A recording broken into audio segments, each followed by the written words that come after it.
A decade ago, hundreds of pregnant women living in Manitoba signed up to be part of a 5-year medical research project.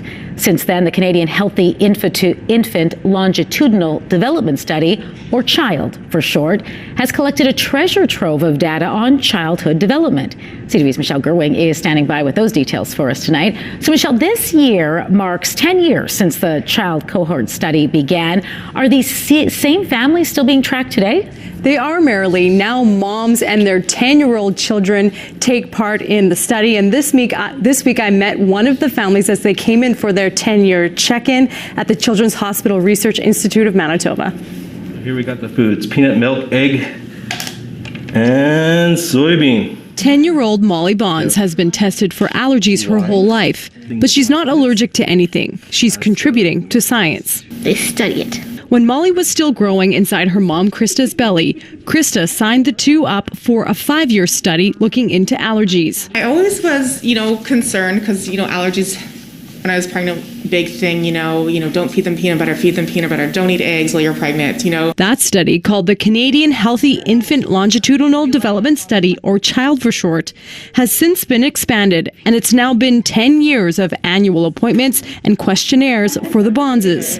Big squeeze. At Molly's 10-year checkup, she did most of the regular tests. She donated urine and stool samples, and for the first time, she got a body scan. It's incredibly encouraging to me both as a clinician, as an allergist, and as a researcher to see families so engaged in the work that we're doing. During the past decade, information from the Bondses and thousands of other Canadian families have been collected in real time. Manitoba Child Study lead Dr. Elinor says many key findings about early childhood conditions have been made using the information. She herself was able to show that introducing peanuts before a child's first birthday is better. The CHILD study has enabled us to show really at a critical window that even in children with no increased risk of those allergies, that it's better to introduce peanut. They're less likely to have a peanut allergy if they introduce peanut before a year of age. The next phase of the study will follow the same children until they turn 13 as they enter puberty. We're consulting with people who are expert in things like screen time and social media, cannabis use, like things that will be new to this generation of children as well, that we weren't necessarily thinking about 10 years ago. Study Deputy Director Meghan Azad says scientists from other regions are now asking to access the database to answer their questions. She herself has new ideas to continue her work on the long-term benefits of breastfeeding. There are so many samples still in the freezer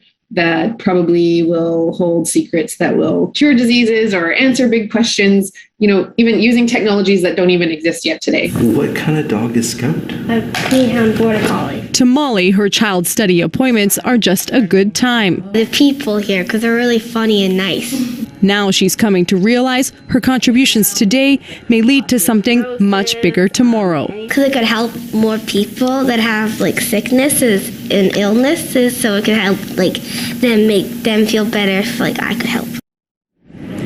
Now, Azad said her dream for the child study is to keep following these children into their adulthood and eventually enroll their children into the study as well. I asked Molly about that at her appointment, and she said that she would definitely stick around. Wow. How many of the families are like Molly's that have stuck around for all these years? A lot of them.